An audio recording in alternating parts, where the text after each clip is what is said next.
Halo, perkenalkan nama saya Petrus Amri. Saya dari kelas 10 IPS 1. Pada kesempatan kali ini saya akan menjelaskan materi tentang Kerajaan Islam di Nusantara, tepatnya Kerajaan Islam di Sumatera, yaitu Kesultanan Aceh Darussalam. Kesultanan Aceh Darussalam berdiri pada tahun 1514 Masehi dan terletak di ujung utara Pulau Sumatera. Kerajaan Aceh berkembang sebagai kerajaan Islam. Berikut beberapa faktor yang mendukung kerajaan Aceh cepat berkembang menjadi kerajaan besar. Yang pertama, letak ibu kota Aceh yang sangat strategis, yaitu di pintu gerbang pelayaran dari India dan Timur Tengah yang akan ke Malaka, Cina, atau ke Jawa. Dan yang kedua, Pelabuhan Aceh, Olele, memiliki persyaratan yang baik sebagai pelabuhan dagang. Yang ketiga, daerah Aceh kaya dengan tanaman lada yang merupakan dagangan ekspor yang penting. Dan yang keempat, jatuhnya Malaka ke tangan Portugis menyebabkan perdagangan Islam banyak yang singgah ke Aceh, apalagi setelah jalur pelayaran beralih melalui sepanjang pantai barat Sumatera. Adapun corak pemerintahan Aceh adalah pemerintah sipil dan pemerintah atas dasar agama. Pemerintah sipil dipimpin oleh kaum bangsawan. Setiap kampung atau gapong dipimpin oleh seorang ule balang. Pemerintah atas dasar agama dilakukan dengan menyatukan beberapa kampung dengan sebuah masjid yang disebut mukim. Kepala tiap-tiap mukim disebut imam. Kaum ulama yang berkuasa dalam bidang keagamaan disebut dengan tengku. Adapun raja-raja yang memerintah Kesultanan Aceh Darussalam antara lain sebagai berikut. Yang pertama, Sultan Ali Muqayyad Shah memerintah pada tahun 1514 sampai 1528 Masehi. Yang kedua, Sultan Salahuddin memerintah pada tahun 1528 sampai 1537 Masehi.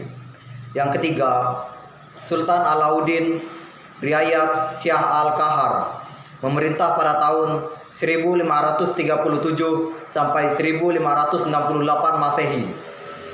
Yang keempat, Sultan Iskandar Muda memerintah pada tahun 1607 sampai 1636 Masehi. Yang kelima, Sultan Iskandar Tahani memerintah pada tahun 1636 sampai 1641 Masehi. Pada tahun 1529, Kesultanan Aceh mengadakan persiapan untuk menyerang Portugis yang ada di Malaka, tetapi tidak jadi karena Sultan Ali Muqayyad Shah wafat dan dimakamkan di kandang 12 Banda Aceh. Kesultanan Aceh mencapai puncak kejayaan pada masa pemerintahan Sultan Iskandar Muda. Pada masa pemerintahan Sultan Iskandar Muda, Aceh mengalami kemajuan seperti didusunnya suatu undang-undang tentang tata pemerintahan yang disebut Adat Mukata Alam. Di bidang sastra dan filsafat juga mengalami kemajuan. Waktu itu munculnya seorang ulama besar, Hamzah Van Suri.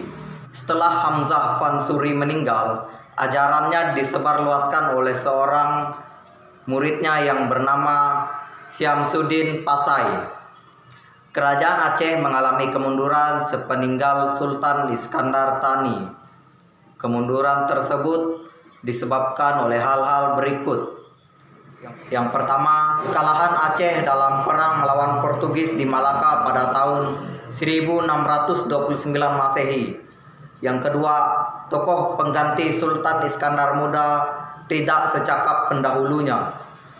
Yang ketiga, permusuhan di antara kaum ulama yang menganut ajaran Syamsuddin As-Sumatrani dan penganut ajaran Nuruddin Ar-Raniri. 4. Daerah yang jauh dari pemerintah pusat seperti Johor, Perlak, Pahang, Minangkabau, dan siap melepaskan diri dari Aceh.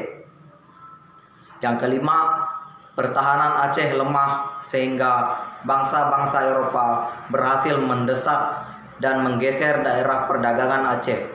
Akibatnya, perekonomian di Aceh menjadi lemah. Sekian video dari saya. Jika terdapat kesalahan dalam penggunaan kata-kata atau kalimat, saya ucapkan mohon maaf. Saya Petrus Amri undur diri. Terima kasih.